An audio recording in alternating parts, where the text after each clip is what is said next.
In 2000, Columbus was a very different city. It had about 700,000 people in the city proper, the metro was still under 2 million people, and if we're being honest, the national perception was basically Ohio State, state government, and some insurance companies.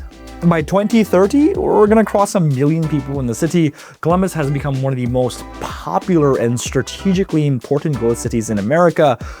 But here's what no one's talking about.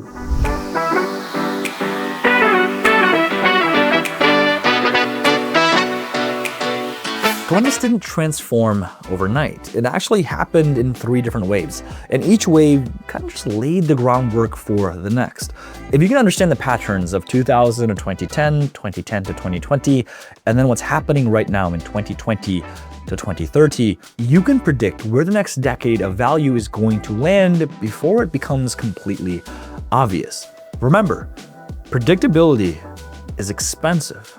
And today we're breaking it down decade by decade. What actually changed, who made the money, who got left behind, and why the 2020s might be the most explosive decade in Columbus's history. Because the people who made fortunes in Columbus weren't lucky. They saw the patterns early, and by the end of this video, you will too. Look, let me paint the baseline of Columbus in 2000, because if you didn't live here then, you wouldn't believe how different it was. Columbus felt like a big small town, with a downtown that worked during office hours and went quietly home. The economy had a few steady pillars: Ohio State as the gravity engine, state government as the stability engine, and large corporate anchor like Nationwide as the downtown backbone. There really wasn't this tech narrative that existed. There wasn't a national conversation about Columbus. The housing market behaved like a normal Midwestern market. Homes were cheap by today's standard, and days on markets were longer. This idea of buying for appreciation was not how most people talked. It was more about raising family, getting spaces, and having stability. Neighborhood-wise, German Village was the premium pocket, and it felt like luxury at prices that would almost sound fictional today. Short North really isn't that polished. It wasn't what it is today. It wasn't this high demand district, and it's not necessarily the hip that we think of Short North as. It was still rough around the edges with empty storefronts and different vibes at night. Franklinton was essentially off limits in most people's mental map because the flood history and the reputation made it feel like it would never become a real place to invest. New Albany wasn't yet this luxury symbol it is now. Easton had just opened and everyone treated it like the future of Columbus retail because it was, and it was still new, and this node city idea hadn't fully matured yet. And downtown after 6 p.m. was so quiet you could basically hear a pin drop. It was the Columbus everyone remembers. That's gonna change. Because in decades from 2000 to 2010, it didn't look dramatic. Sorry about that pregnant pause. I know you were expecting something, but it didn't really change that much. But it did start building the foundation. Columbus participated in the national housing boom, but not in the same way and definitely not as recklessly as other markets. And this mattered a lot because when the 2008 crash hit, Columbus didn't get wiped away the same way other speculative markets did. That's an underrated advantage of the city. Columbus is a pipeline city. It's built on steady employment engines that absorb shock. Ohio State didn't leave. State governments didn't vanish. Healthcare doesn't disappear.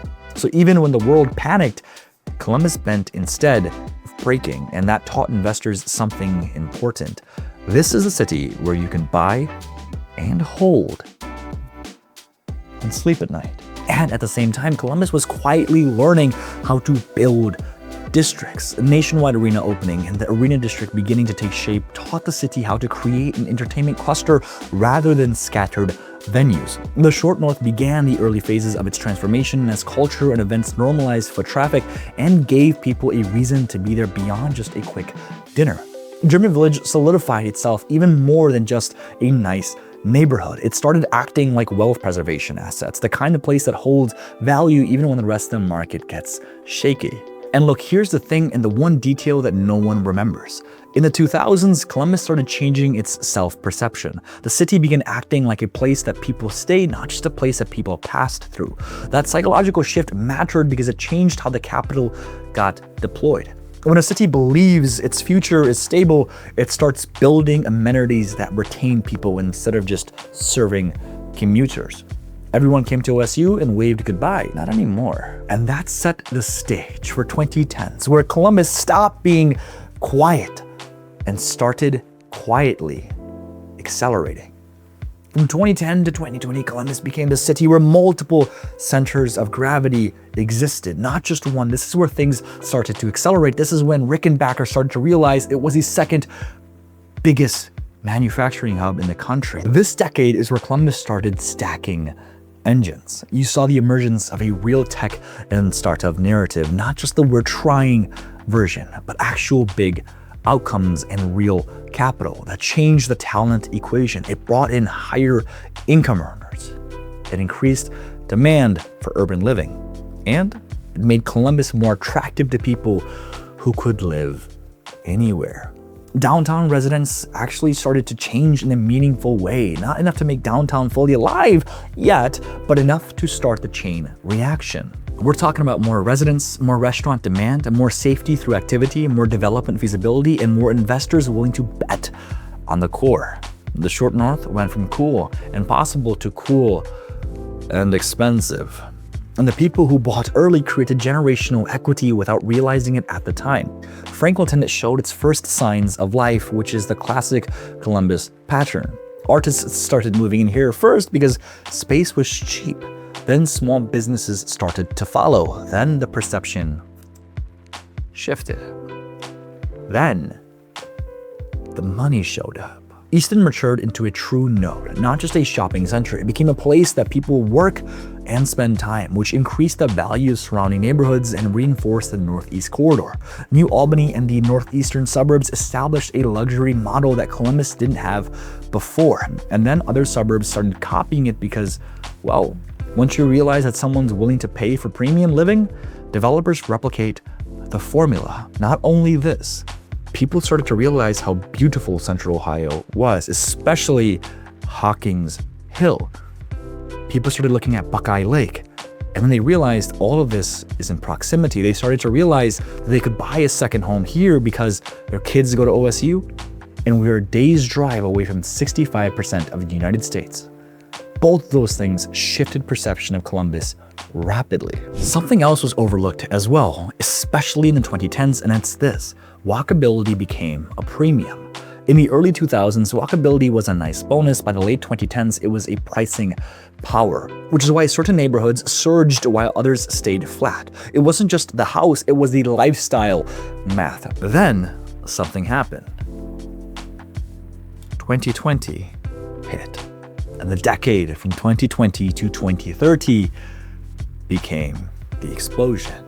This decade is where multiple forces began to collide: a housing surge, job gravity, and infrastructural urgency. The reason its explosion happened isn't just because of headlines. People thought COVID would hurt cities, but Columbus benefited in a specific way. Remote workers looked at cost of expensive cities and realized they could keep their income and buy a much better life in a stable, growing metro. This added demand right when inventory was collapsing. Pricing changed. It started to jump, and it jumped fast. And then when interest rates rose, Columbus didn't fall apart the way most people expected because inventory stayed tight and the job base stayed strong. This is one of the strangest realities of Columbus. Even with high rates, the cities kept finding buyers because the underlying demand wasn't speculative. It was lifestyle and job driven. Columbus also has multiple different industries. It's not one industry big. We've got AI, manufacturing, we've got governmental, we've got hospitals, we've got education, finances, and so much more. So when something does hit, everything else is stable. Then something happened in 2022 that changed everything. Can you guess what it is? Put it in the comments if you know what I'm talking about. I'll give you 5 seconds. And by the way, if you're thinking about making that move to Columbus, Ohio, or you live here and you want to work with us directly about buying investment properties or just finding that perfect property for you, give us a call, shoot us a text. All of our contact information is down in the description below and pinned to the top of the chat. Can you tell, is there any other YouTuber that loves the city as much as I do? There can't be. Like, listen to this energy. 2022. Something happened. Intel. Intel isn't just a company building a facility, it's a gravity field. It pulls suppliers, it pulls training programs, it pulls support industries, it pulls households with stable, high income, and it shifts the center of economic gravity east in a way that Columbus hasn't experienced before. The east side transformation became real because commuting patterns and job clusters started to matter more. Areas that were overlooked became part of the growth map. People who used to talk only about the north and the northwest started paying attention to new corridors because the city's opportunity engine is relocating and expanding. At the same time, the urban reinvention ramps up. Downtown just started to become a neighborhood, not just a workplace. Franklinton started to become a brand, not just a question mark. The riverfront started to become a spine, not just a boundary. This is a decade where Columbus downtown residents' numbers started to matter at scale because 24/7 population change in the city's energy and the city's economics, it draws some eyeballs. That's why investments keep flowing into the core and adjacent districts. And that's why the infrastructure urgency is so prevalent, because Columbus has been running on infrastructure design from an older version of the city. The real shift in the 2020s is that Columbus starts attacking friction, and friction is the hidden tax that makes people hate their day. When friction gets reduced through corridor improvements and transit projects, entire neighborhoods reprice. Not because the houses change, but because access changes. That's why transit matters so much, even for people who never plan on riding it. Transit is a time machine for a city. It changes what feels close. It changes what feels possible. It changes where development becomes profitable. And it changes who moves where. Now here's the pattern that ties all 3 decades together, and this is the part that lets you predict what comes next. Every decade, Columbus adds people, the housing market climbs over the long run, and once ignored neighborhoods start becoming the next thing, and the urban core gets denser. Every decade, skeptics say that Columbus is overpriced now and the best time was 5 years ago. And every single decade, skeptics are wrong because the city is in a long cycle of compounding growth. The 2000s established premium neighborhoods and proved Columbus could build districts and survive a crash better than most. The 2010s accelerated with tech. Nodes like Easton became a real employment center. Downtown residential growth happened and early gentrification waves started to occur. The 2020s exploded with job gravity from Intel, infrastructure transformation, and the urban core becoming a real lifestyle option instead of a daytime office zone. And if you want the wealth creation playbook, it's really not complicated. It's just emotionally hard. The people who did well in Columbus did 4 things. They bought in neighborhoods with strong fundamentals. They bought before the stories became a consensus. They held long-term, and they ignored short-term noise. The short north early buyers didn't win because they were geniuses. They won because they bought when people thought it was risky, and then they held while the district became a brand. Franklinton early buyers didn't win because they timed the market perfectly. They won because they bought when perception was bad. The geography was undeniable, close to downtown and on the path of urban reinvention. German Village wealth preservers didn't win by chasing hype. They won by buying an asset in a neighborhood that holds value across cycles. New Albany luxury buyers didn't win by finding this magic secret. They won by betting that Columbus would eventually have a premium market, and that premium market would keep expanding. So if you're moving to Columbus now, there's really one question that matters. Which neighborhood today are priced like the past but located in the future? That is how you position in a growth city. Some neighborhoods are priced for what they used to be, some are priced for what they are right now, and some are priced for what they will be. If you buy for what's priced for the future, you pay premiums. If you buy for what's priced for the past but sits in the path of a job gravity, transit, and reinvention, you're early. And being early is where compounding happens. If you want us to go even deeper, the next video can be a map breakdown where I show you one winner from each decade and current neighborhoods that kind of match that same profile. The overlooked pockets, the bridge neighborhoods between major nodes, and the corridors that get repriced as infrastructure reduces friction. If you're thinking about making that move to Columbus, or you live here and you just want to strategize on honestly figuring out the perfect neighborhood instead of just guessing, please do reach out. Because the Columbus that you see in 2030 is being built right now. And the decisions that you make in this window determine whether you benefit from the next wave or you end up saying the same thing everyone said. I should have bought sooner. Look, if you're not quite ready to make that move to Columbus, Ohio just yet, that's okay. I actually made an entire A to Z playlist about living right here. I'm gonna put that video right here. Watch it. I'll see you soon. Peace.